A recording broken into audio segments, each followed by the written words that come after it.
Welcome to Pratap classes. दोस्तों, Pratap classes के YouTube channel पर आपका हार्दिक स्वागत है। तो हम आज चर्चा करेंगे क्लास 11 की, जो कि नाना क्लासेस की पुस्तक आरबीएससी का जो है वन लाइनर क्वेश्चन बनाए गए हैं कक्षा 11 का। इससे पहले हमने कक्षा 6, 7, 8, 9, 10 का रिवीजन कर लिया है। आज हम करेंगे कक्षा 11 का रिवीजन और कक्षा 12 का। आज हम इस पुस्तक को कंप्लीट कर देंगे और जितने विद्यार्थी रीट के एग्ज़ाम की तैयारी कर रहे थे उनके लिए बेस्ट ऑफ लक। उनका एग्ज़ाम होने वाला है 25-26 को, तो सभी विद्यार्थियों को बेस्ट ऑफ लक। अच्छे तरीके से क्वेश्चन कीजिए और क्वेश्चन को 2 बार पढ़कर आंसर दीजिए और बढ़िया तरीके से कीजिए। तो जितने विद्यार्थी लाइव जुड़े वीडियो को लाइक कर दीजिए, शेयर कर दीजिए और चैनल पर नए हैं तो चैनल को सब्सक्राइब कर लीजिए। देखिए, पहले क्वेश्चन की बात करते हैं। किसान आंदोलन के बारे में हमें जानना है। देखिए, बरड किसान आंदोलन 1921 से 1943 तक हुआ था, ये आपको याद रखना है। ये बार बार पूछा जा रहा है, बरड किसान आंदोलन का संबंध किस जिले से है, तो बूंदी जिले से है। निमराना किसान आंदोलन देखिए 1923 से 1925 तक चला था, ये है कहाँ पे, अलवर जिले के अंदर। शेखावटी किसान आंदोलन की बात करें तो 1924 से लेकर 1947 तक चला था ये। और मारवाड़ किसान आंदोलन की बात करें तो 1924 से लेकर 1947 तक। ये आपको याद रखना है, ये बरड वाला याद रखना है। बहुत बार एग्जाम में बार बार पूछा गया है कि बरड बूंदी किसान आंदोलन कहाँ पे है, ये आपको याद रखना है। आगे बात करते हैं 2 नंबर क्वेश्चन की। स्वामी दयानंद सरस्वती राजस्थान में सर्वप्रथम 1865 में किस रियासत में आए, तो ये सर्वप्रथम आए थे करौली रियासत के अंदर। कहाँ पे आए थे, करौली रियासत के अंदर। स्वामी दयानंद सरस्वती राजस्थान में सर्वप्रथम 1865 में, ये भी क्वेश्चन पूछा गया है। स्वामी दयानंद सरस्वती राजस्थान में दूसरी बार आगमन 1881 में कहाँ पर हुआ था, तो भरतपुर में। पहली बार कहाँ पे आए थे, करौली में, और दूसरी बार 1881 में आए थे और ये भरतपुर जिले के अंदर। जब दयानंद सरस्वती का उदयपुर आगमन हुआ उस समय उदयपुर के शासक थे सज्जन सिंह। ठीक है, तो उदयपुर के शासक कौन थे, सज्जन सिंह थे जब दयानंद सरस्वती उदयपुर में आए थे। उदयपुर में किस वर्ष दयानंद सरस्वती ने परोपकारी सभा की स्थापना की थी, पक्का कर लेना, 1883 में पक्का एग्जाम में पूछा जाता है। परोपकारी सभा की स्थापना किसने की थी, दयानंद सरस्वती ने, और इसको याद रखना ये उदयपुर में की गई थी 1883 के अंदर। देखिए 6 नंबर, 1882 में दयानंद सरस्वती ने सत्यार्थ प्रकाश, ये भी बहुत बार एग्जाम में पूछा गया कि द्वितीय संस्करण की रचना कहाँ की थी, तो उदयपुर में इसकी जो है सत्यार्थ प्रकाश ग्रंथ आपको याद रखना है दयानंद सरस्वती का है। 1882 में इसकी स्थापना की थी और उदयपुर के अंदर। देखिए, स्वामी दयानंद सरस्वती के बाद मेवाड़ में आर्य समाज की स्थापना किसने की थी, तो विष्णुलाल पांड्या ने आर्य समाज की स्थापना की थी दयानंद सरस्वती के बाद मेवाड़ में। स्वामी दयानंद सरस्वती के बारे में देखिए, जसवंत सिंह द्वितीय की पासवान नन्ही जान ने इन्हें 1883 में जोधपुर में विष दिया गया। 1883 में अजमेर में स्वामी जी का निधन हो गया। अजमेर में इनका निधन हुआ था, ये एग्जाम में पूछा जाता है बार बार। स्वामी जी ने सौ धर्म, सौ राज्य, सौ देशी, सौ भाषा पर जोर दिया। ठीक है, तो ये आपको याद रखना है। 9 नंबर, 1923 में ऋषिदत्त मेहता ने राजस्थान नाम का साप्ताहिक अखबार कहाँ से निकाला था, तो ये निकाला था ब्यावर से। किनके द्वारा, ऋषिदत्त मेहता के द्वारा 1923 में राजस्थान नाम का साप्ताहिक अखबार कहाँ से निकाला, ब्यावर से। आगे बात करेंगे 10 नंबर, 1927 में त्याग भूमि समाचार पत्र का संपादन किसके द्वारा किया गया था, तो ये किया गया था हरिभाऊ उपाध्याय द्वारा त्याग भूमि समाचार पत्र का जो है संपादन किया गया था। देखिए, क्रांतिकारी व उनकी पत्नी के बारे में जो कि एग्जाम में पूछा जाता, पक्का कर लेना। राम नारायण चौधरी की पत्नी का नाम था अंजना देवी। हीरालाल शास्त्री की पत्नी का नाम था रत्ना शास्त्री, ये तो आपको याद रह जाएगा। माणिक्यलाल वर्मा में पत्नी का नाम था नारायणी देवी और सरदार सिंह की पत्नी का नाम था किशोरी दी। तो ये सब आपको याद रखना है। अंजना देवी बहुत बार एग्जाम में पूछा गया है, नारायणी देवी, माणिक्यलाल। ठीक है, इसको याद रखना है मानना, तो माणिक्यलाल और नारायणी देवी। ठीक है, ये आपको याद रखना है। सरदार, किशोरी, इस प्रकार याद कर लेना है। आगे बात करते हैं, केसरी सिंह बारठ को कोटा के महंत साधु प्यारेलाल की हत्या के करने पर किस जेल में रखा गया था, किसको, केसरी सिंह बारठ को। ये जेल याद कर लेना, इन्हें हजारीबाग जेल में रखा गया था केसरी सिंह बारठ को। 1915 में किस केस में इन्हें फंसाया गया था, तो ये था महंत साधु प्यारेलाल की हत्या में, ये आपको याद रखना है। 1915 में सशस्त्र क्रांति की शुरुआत करने का श्रेय जाता है तो गोपाल सिंह खरवा को सशस्त्र क्रांति का जनक कहा जाता है, ये आपको याद रखना है। किसने लिखा कि जिस प्रकार पंजाब को लाला लाजपत राय पर और महाराष्ट्र को बाल गंगाधर तिलक पर गर्व है, उसी प्रकार राजस्थान को राव गोपाल सिंह पर गर्व है। तो ये है केसरी सिंह बारठ ने कहा था। ठीक है, आगे बात करेंगे 1935 में भोगीलाल पांड्या ने हरिजन सेवा समिति की स्थापना कहाँ पर की थी, तो डूंगरपुर में की थी। और कब की थी, 1935 में। ये सन आपको याद रखना है। देखिए, हरिजन सेवा समिति की स्थापना भोगीलाल पांड्या द्वारा की गई थी डूंगरपुर में। डूंगरपुर में वागड़ सेवा मंदिर की स्थापना किसने की थी, तो माणिक्यलाल वर्मा ने की थी। ये आपको याद रखना है। और माणिक्यलाल वर्मा की पत्नी का नाम था नारायणी देवी। डूंगरपुर में वागड़ सेवा मंदिर की स्थापना की थी। मेवाड़ में वह क्रांतिकारी महिला जो अपने 6 माह के पुत्र को लेकर जेल गई थी, वो थी नारायणी देवी। ठीक है। मेवाड़ प्रजामंडल के प्रथम सत्याग्रही थे तो रमेश चंद्र व्यास।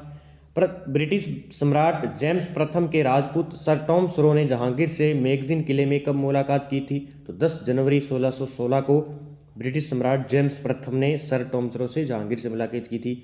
चित्तौड़गढ़ दुर्ग में किस वर्ष साका हुआ था, तो 1303 में हुआ था एक, 1534 में हुआ था और 1567-68 में हुआ था। जूनागढ़ किले में कुल कितने बुर्ज हैं, तो 37 बुर्ज हैं। किस दुर्ग का उपनाम घाघरानुमा परकोटा होने के कारण कमरकोट या पांडा कहा जाता है, तो सोनारगढ़ को कहा जाता है। देखिए, 99 बुर्जों वाले जैसलमेर किले में 2.5 साके हुए किस शासक ने यहाँ आक्रमण किया था। ठीक है, तो यहाँ पे किया था 99 बुर्जों वाले जैसलमेर वाले 2.5 साके किस शासक ने यहाँ आक्रमण किया था। इसका जवाब आपको कमेंट बॉक्स में देना है। आगे बात करिए 24 नंबर। चित्तौड़ में स्थित बाडोली शिव मंदिर को प्रकाश में लाने का श्रेय किसे जाता है, तो जेम्स टोड को जाता है। चित्तौड़ में स्थित बाडोली शिव मंदिर आपको याद रखना है कहाँ पे, चित्तौड़ में है ये। ठीक है, और ये जेम्स टोड ने प्रकाश में लाने का श्रेय है। शिव मंदिर है ये बाडोली का, चित्तौड़ में। 15वीं शताब्दी में बने रणकपुर जैन मंदिर के शिल्पकार कौन थे, देपाक थे। कौन सी शताब्दी में बनाया गया है, रणकपुर जैन मंदिर। ये आपको याद रखना है, एग्जाम में पूछा जाता है। देपाक। शिल्पकार कौन है, रणकपुर जैन मंदिर के देपाक। राजस्थान में तिथि युक्त मंदिरों में सबसे प्राचीन यानी 689 ईस्वी से पूर्व मंदिर कौन सा है, शीतलेश्वर महादेव मंदिर। ये आपको याद रखना है, शीतलेश्वर महादेव मंदिर है ये तिथि युक्त मंदिरों में सबसे। ओसिया के जैन मंदिर किस जिले में है, जोधपुर में है। और हाथी व लालू किस हवेली के शिल्पकार थे, हाथी व लालू किस हवेली के शिल्पकार थे, ये थे नथमल की हवेली। कहाँ पे है, जैसलमेर के अंदर। इसके शिल्पकार कौन थे, हाथी और लालू। जैसलमेर में पटुओं की हवेली का निर्माण किसने करवाया था, तो गुमान चंद बापना ने जैसलमेर में पटुओं की हवेली का निर्माण करवाया था। आगे बात करेंगे टिब्बे वाला ईसरदास मोदी की हवेली किस जिले में है, झुंझुनू में है। टिब्बे वाला, एक तो टिब्बे वाला और ईसरदास मोदी की हवेली है झुंझुनू जिले के अंदर। आगे बात करेंगे नंदलाल देवड़ा कन्हैयालाल गोयकन्ना की हवेलियाँ कहाँ पर स्थित है, तो फतेहपुर सीकर के अंदर नंदलाल देवड़ा और कन्हैयालाल गोयकन्ना की हवेली। ये भी एग्जाम में पूछा गया, कन्हैयालाल गोयनका की हवेली फतेहपुर सीकर में है। लाल पत्थर की गोलेछा व टांटिया परिवार की हवेली कहाँ स्थित है, तो ये है खिंचन गांव, जोधपुर के अंदर है लाल पत्थर की गोलेछा और टांटिया परिवार की हवेलियाँ। यक्ष और यक्षी की मूर्तियों के अवशेष किस सभ्यता से मिले हैं, नोह सभ्यता से। नोह सभ्यता कहाँ पे है, भरतपुर के अंदर है यक्ष और यक्षी की मूर्तियाँ। सूगकालीन जख बाबा की विशालकाय प्रतिमा किस सभ्यता से मिली है, ये मिली है नोह से। सूंगकालीन जख बाबा की विशालकाय प्रतिमा। आगे बात करते हैं गुप्तोत्तर काल में बना कसुमा शिव मंदिर किस जिले में है, सिरोही जिले में है। गुप्त काल में बना हुआ है कसुमा शिव मंदिर, ये है सिरोही जिले के अंदर। अर्थोणा मंदिर किस जिले में है, बांसवाड़ा में है। ये आपको याद रखना है, अर्थोणा का मंदिर बांसवाड़ा के अंदर है। आगे बात करेंगे किस दुर्ग में कुंभा ने कुंभ स्वामी मंदिर नामक विष्णु मंदिर नहीं बनवाया था, तो बदनौर के अंदर। अबुल फजल ने किस दुर्ग को बख्तरबंद कहा था, रणथंभौर दुर्ग को कहा था अबुल फजल ने। नृत्य केवल पुरुष प्रधान नृत्य है, अग्नि नृत्य है एक तो, कच्छी घोड़ी नृत्य है, गौरी नृत्य है। ये तीनों के केवल पुरुष प्रधान नृत्य है, ये आपको याद रखना है। जयपुर के मणि गांगुली, उदयपुर के देवीलाल सामर, कोमल कोठारी ने किस नृत्य को अंतर्राष्ट्रीय ख्याति दिलाई थी, तो गुड़ला नृत्य। ठीक है, ये आपको याद रखना है। आगे बात करेंगे 41 नंबर। नृत्य व्यवस्था से संबंधित वाद्य यंत्र बताना है। देखिए 13 ताली नृत्य रामदेव जी पर, एक तो रामदेव जी का 13 ताली नृत्य कामड़ जाति के महिलाएं करती है। ठीक है, इसमें मंजीरा बजाया जाता है, तानपुर बजाया जाता है और चौतारा बजाया जाता है। ये आपको याद रखना है, ये मंजीरा आपको याद रखना है। चरी नृत्य की बात करें तो बांकिया, ढोल और थाली। इसमें चरी नृत्य में बांकिया बजाया जाता है, ढोल बजाया जाता है और थाली। गिद्दड़ नृत्य शेखावटी का प्रसिद्ध है, नगाड़ा, ढोल, डफ, चंग बजाया जाता है। बम नृत्य जालौर का प्रसिद्ध है। भरतपुर का प्रसिद्ध है बम नृत्य, ये है नौबत और बम्ब, इसमें दो बजते हैं, ठीक है। बम नृत्य भरतपुर का और ढोल नृत्य जालौर का, ये आपको याद रखना है। ढोल नृत्य कहाँ के है? जालौर का है। और बम नृत्य भरतपुर का प्रसिद्ध है, इसमें कन्फ्यूज मत होना। 13 ताली नृत्य, चरी नृत्य, ठीक है। आगे बात करेंगे, कौन सा कालबेलिया नृत्य प्रेम कहानी पर आधारित होने के कारण स्त्री पुरुष दोनों के द्वारा प्रस्तुत किया गया था? तो संक्रिया जो नृत्य है ये एक तो कालबेलिया नृत्य है, ये आपको याद रखना है। आगे बात करेंगे, चेतराम, हमीद बेग, ताराचंद्र व ठाकुर ओकान सिंह, सोनी जयदल सिंह किस लोकनाट्य के कलाकार हैं? तो तुर्रा कलंगी नोट जो है लोकनाट्य के कलाकार हैं। चेतराम, हमीद बेग, ताराचंद्र, ठाकुर ओकार सिंह सोनी। देखिए 44 नंबर, रम्मत लोकनाथ में लावणी विषय से संबंधित है, तो देवी देवताओं की पूजा से संबंधित गीत है एक लावणी, ये आपको याद रखना है। देवी देवताओं की पूजा से संबंधित गीत है रम्मत लोकनाथ में। आगे बात करेंगे, मसूरिया की साड़ी प्रसिद्ध है कहाँ की? कैथून कोटा की मसूरिया की साड़ी प्रसिद्ध है। जोधपुर जिले के सालावास गांव किस हस्तकला के लिए प्रसिद्ध है? तो दरियों के लिए प्रसिद्ध है। जो सालावास गांव है जोधपुर का, ये दरियों के लिए प्रसिद्ध है। हरजी गांव जालौर प्रसिद्ध है, मिट्टी के मामा जी के घोड़े के लिए प्रसिद्ध है, ठीक है। मिट्टी के मामा जी के घोड़े के लिए प्रसिद्ध है हरजी गांव है जालौर। कीमती व अर्ध कीमती पत्थरों की कटाई और जड़ाई के लिए प्रसिद्ध जिला कौन सा है? जयपुर जिला। प्रतापगढ़ में थेवा कला, कांच पर सोने का सूक्ष्म चित्रांकन। अब थेवा कला बार बार पूछा जाता है कि थेवा कला कहाँ की प्रसिद्ध है? प्रतापगढ़ की। लेकिन ऐसा आपसे पूछ ले कि थेवा कला का संबंध किससे है? तो कांच पर सोने का सूक्ष्म चित्रांकन में किस कांच का प्रयोग किया जाता है? तो रंगीन बेल्जियम कांच का इसमें प्रयोग किया जाता है। देखिए दाबू प्रिंट बार बार एग्जाम में पूछा जाता है, दाबू प्रिंट के बारे में। देखिए अलग अलग प्रकार के होते हैं, जैसे मोम का दाबू स्वाई मध्य प्रदेश का प्रसिद्ध है, और मिट्टी का दाबू है बालोतरा बाड़मेर का प्रसिद्ध है। गेहूं के बिंदन का दाबू सांगानेर और बगरू का प्रसिद्ध है। आगे बात करेंगे, केमल हाइंड ट्रेनिंग उस्ता कला का प्रशिक्षण संस्थान बीकानेर में है, ये आपको याद रखना है। केमल हाइंड ट्रेनिंग उस्ता कला बीकानेर। पद्मश्री से सम्मानित बीकानेर के हिसामुद्दीन किस कला के कलाकार हैं? ये है उस्ता कला के। तो हिसामुद्दीन जो है बीकानेर से संबंधित है, ये उस्ता कला के कलाकार हैं। देखिए सांगानेरी प्रिंट में किन रंगों का प्रयोग मुख्यतः होता है? तो काला व लाल जो है प्रिंट का प्रयोग होता है सांगानेरी प्रिंट के अंदर। सांगानेरी प्रिंट को अंतर्राष्ट्रीय स्तर पर लोकप्रिय बनाने का श्रेय जाता है तो मुन्ना लाल गोयल को। किसको? मुन्ना लाल गोयल को जाता है सांगानेरी प्रिंट को अंतर्राष्ट्रीय स्तर पर लोकप्रिय बनाने के लिए। बाड़मेर के अजरक प्रिंट में किस रंग का प्रयोग होता है? तो लाल व नीले रंग का। ये अब आपको याद रखना है कि अजरक प्रिंट कहाँ का प्रसिद्ध है? बाड़मेर जिले का प्रसिद्ध है। यहाँ से एक या दो क्वेश्चन आपको रीट में देखने को मिलेंगे। देखिए मिट्टी व जिलों से संबंधित बताना। देखिए लाल व पीली मिट्टी पाई जाती है सवाई माधोपुर, भीलवाड़ा, अजमेर में। लाल व पीली आ जाए तो, लाल लोमी आ जाए तो डूंगरपुर और उदयपुर में। लाल व काली चित्तौड़गढ़ और उदयपुर में। काली मृदा ओनली कोटा, इसे रेगर के नाम से जाना जाता है। कपास के लिए बहुत ही महत्वपूर्ण है काली मिट्टी।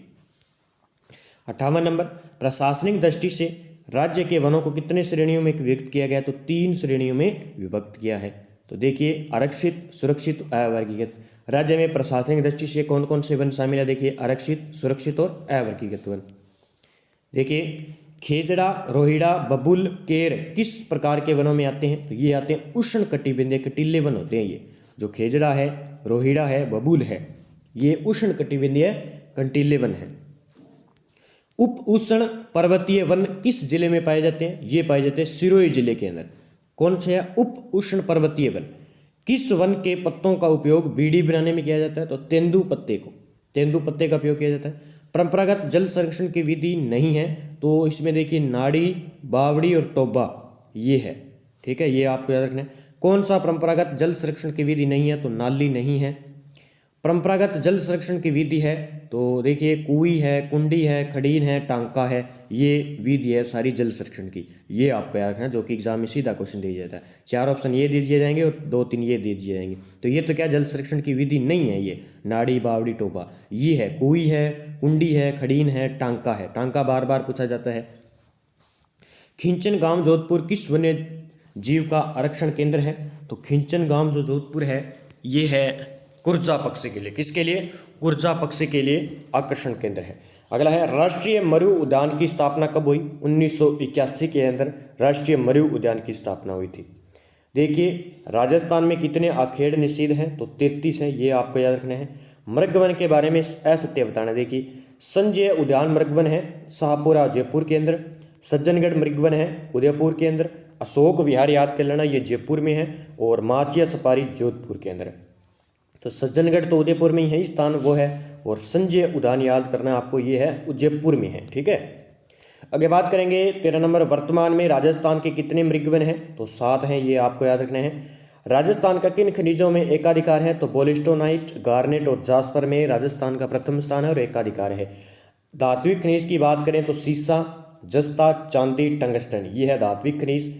अधात्विक खनिज होते हैं जैसे मैंगनीज, तांबा, लोहा, अयस्क। ठीक है, आगे बात करेंगे सांगवा, इटाला, काचला, नरडिया, लीलवानी किस खनिज की खानें हैं? ये है मैंगनीज की। किसकी है? मैंगनीज की। सांगवा, इटाला, कांचला, नरडिया। सीसा जस्ता की खान है जावर, और अंगूचा, गुलाबपुरा, राजपुरा, दरीबा, ये है प्रमुख खान सीसा जस्ता की, जो कि एग्जाम में पूछी जाती है। एक तो जावर पूछी जाती है, ये अगूचा, गुलाबपुरा, राजपुरा, दरीबा। ठीक है, आगे देखते हैं खनिज से संबंधित खान। देखिए तांबा, भगत का बास, टंगस्टन, डेगाना, सोना, आनंदपुर भूकिया बांसवाड़ा में ये तांबा, खो, दरीबा। तो ये आपको याद रखना है। तो ये देखिए तांबा कहाँ पाया जाता है? भगत का वास स्थान है, यहाँ पे ये तांबा पाया जाता है। डेगाना टंगस्टन पाया जाता है, और सोना पाया जाता है आनंदपुर भूकिया, ये खान है, और तांबा किया है खो, दरीबा। देखिए उर्वरक खनिज है जिप्सम, पाइराइट, रॉक फॉस्फेट, ये सारे क्या है? उर्वरक खनिज के लिए उपयुक्त हैं। बहुमूल्य खनिज हैं पन्ना, तांबड़ा और हरी हीरा। निम्न में से कौन सा रासायनिक है? तो जिप्सम एक रासायनिक है। किन जिलों में एस्बेस्टोस का उत्पादन होता है? तो उदयपुर और डूंगरपुर में जो है एस्बेस्टोस का उत्पादन होता है। फेल्सपार खनिज का उत्पादक किस जिले में होता है? तो अजमेर में होता है फेल्सपार का उत्पादक। ठीक है, आगे देखिए प्राकृतिक संसाधन कौन सा है? इसमें प्राकृतिक वनस्पति, मृदा, जल, ये सारे क्या है? प्राकृतिक संसाधन है। जलोढ़ मृदा किसके द्वारा जमा की जाती है? तो नदियों द्वारा जलोढ़ मृदा लाई जाती है। अभ्रक नगरी किस जिले को कहा जाता है? भीलवाड़ा को कहा जाता है। अधात्विक खनिज है, इसमें तांबड़ा है, कैल्साइट है और पाइराइट, ये सारे क्या है? अधात्विक खनिज है। परंपरागत ऊर्जा स्रोत कौन से हैं? कोयला, जल विद्युत, खनिज तेल। आगे बात करेंगे गैर परंपरागत ऊर्जा स्रोत, ऊर्जा संसाधन कौन कौन से हैं? एक सौर ऊर्जा, बायोगैस, ज्वारीय ऊर्जा, ये सारे क्या है? गैर परंपरागत ऊर्जा संसाधन है। वह कोयला जिसमें 45 से 55% कार्बन की मात्रा होती है, जिसे भूरा कोयला भी कहा जाता है, ये होता है लिंगनाइट। और लिंगनाइट कहाँ का प्रसिद्ध है? पलाना, बीकानेर का, ये आपको याद रखना है। ठीक है, पलाना, बीकानेर किस ऊर्जा संसाधन खनन के लिए प्रसिद्ध माना जाता है? तो कोयला के लिए माना जाता है। आगे बात करेंगे कोटा सुपर थर्मल विद्युत परियोजना का प्रारंभ कब किया गया? तो ये किया गया था 1978 में, कोटा सुपर थर्मल विद्युत परियोजना की प्रारंभ। गुजरात, मध्य प्रदेश, राजस्थान की संयुक्त सतपुड़ा विद्युत गृह से राजस्थान को विद्युत प्राप्त होती है। 125 मेगावाट जो है विद्युत प्राप्त होती है सतपुड़ा विद्युत गृह से।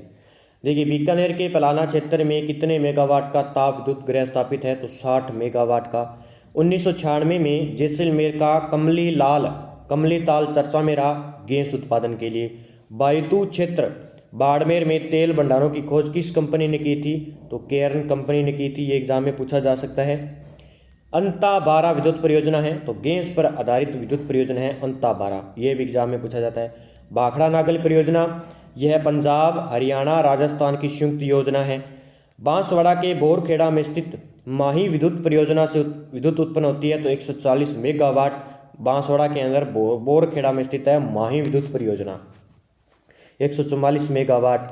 आगे बात करते हैं राजस्थान, पंजाब, हरियाणा की संयुक्त परियोजना व्यास परियोजना से राजस्थान को कितनी विद्युत प्राप्त होती है? तो 408। तो अब आपको याद रखना जो व्यास परियोजना है उसमें राजस्थान, पंजाब, हरियाणा आते हैं। आरपीएच आते हैं कौन? व्यास परियोजना के अंदर, ये आपको याद रखना है। एक है, ठीक है, भाखड़ा नागल के अंदर कौन आते हैं? पंजाब, हरियाणा, राजस्थान, तो PHR इस प्रकार कर लेना, ये आते हैं भाखड़ा नागल के अंदर, और जो व्यास परियोजना के अंदर राजस्थान, पंजाब और हरियाणा।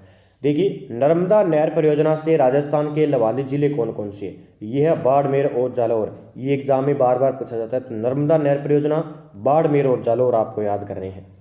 देखिए राजस्थान का पहला व देश का दूसरा परमाणु संयंत्र कहाँ स्थापित है, तो रावतबाटा चित्तौड़गढ़ के अंदर। राजस्थान में संचालित रावतबाटा परमाणु ऊर्जा संयंत्र के बारे में देखिए, ये क्वेश्चन आ सकता है। देखिए ये तो एक तो कनाडा के सहयोग से संचालित है। यह देश की पहली परियोजना है जो प्राकृतिक यूरेनियम भारी जल और प्रतिशत द्वारा संचालित है।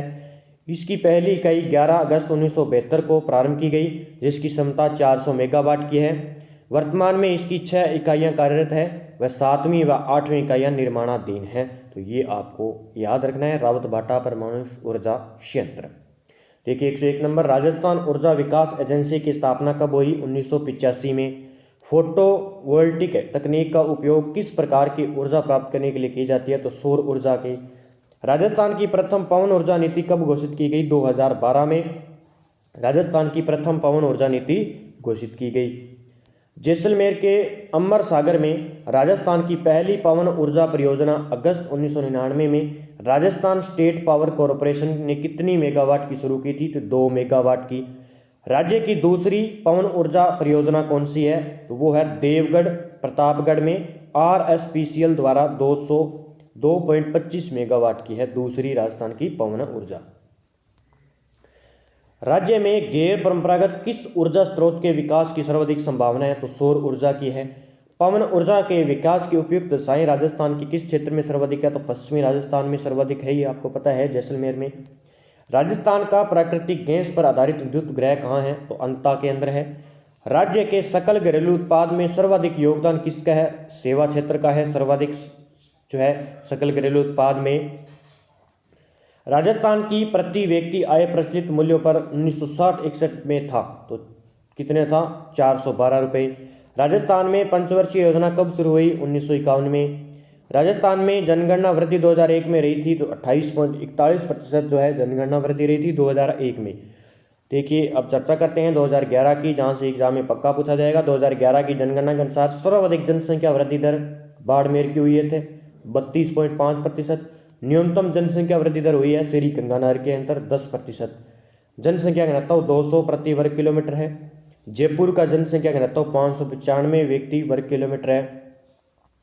देखिए जनगणना 2011 के अनुसार जैसलमेर जिले का जनघनत्व है 17, ठीक है, सबसे कम जनघनत्व है 115 नंबर। जनगणना घनत्व 2011 का लिंगानुपात देखिए, राजस्थान का लिंगानुपात है 928। सर्वाधिक लिंगानुपात वाला है डूंगरपुर और सबसे कम लिंगानुपात है धौलपुर का, ये आपको याद रखना है। वित्त वर्ष 2008-9 में विकास दर घटने का प्रमुख कारण था वैश्विक मंदी 2008 का, ठीक है। राजस्थान में प्रचलित मूल्यों पर 2011-12 में प्रति व्यक्ति आय है तो है 47,506। 11वीं पंचवर्षीय योजना की समावधि क्या है, 2007 से 12 तक, ये आपको याद रखना है, 11वीं पंचवर्षीय योजना की समावधि है। आगे देखिए वर्ष 2011 की जनगणना के अनुसार राजस्थान की जनसंख्या कितनी है, 6.86 करोड़ है। 12वीं पंचवर्षीय योजना की समावधि है 2012 से 17 तक। 12वीं पंचवर्षीय योजना में सर्वाधिक व्यय किस पद पर होता है, तो सेवा क्षेत्र में होता है, ये आपको याद रखना है। आगे देखिए राजस्थान में औद्योगिक नीति के बारे में बताना। देखिए प्रथम औद्योगिक नीति 1978 में, दूसरी औद्योगिक नीति 1991 में लागू की गई, तीसरी औद्योगिक नीति 1994 में और चौथी औद्योगिक नीति 1998 में। तो ये आपको याद रखना है, ठीक है। फैशन फॉर डेवलपमेंट योजना का संबंध किससे है, तो खादी व ग्रामों उद्योग से फैशन फॉर डेवलपमेंट योजना का संबंध है। वर्ष 2008-9 में कितने जिलों में अकाल से जनसंख्या प्रभावित हुई, तो 12 जिलों से, ठीक है। आगे देखते हैं कौन सी फसल खरीफ की है, तो मूंगफली, गन्ना और तिल, ये है सारी खरीफ की। कौन सी खरीफ की फसल है, इसमें देखिए सूरजमुखी की भी है, मोठ भी और मक्का, ये सारे के सारे क्या है, खरीफ की फसल है। निम्न में से कौन सी फसल सर्वाधिक गंगानगर मानगढ़ में होती है, तो पैदा होती है कपास, ठीक है। राज्य के औद्योगिक विकास को गति देने वाली शीर्ष संस्था है रिको। राजस्थान की 11वीं पंचवर्षीय योजना का अनुमानित उद्व्यय क्या है, तो ये है 71,732 करोड़। आगे बात करते हैं राज्य में 10वीं योजना में किस संबंध पर सबसे अधिक व्यय किया गया था, ये किया गया था ऊर्जा पर प्रयोग किया गया था।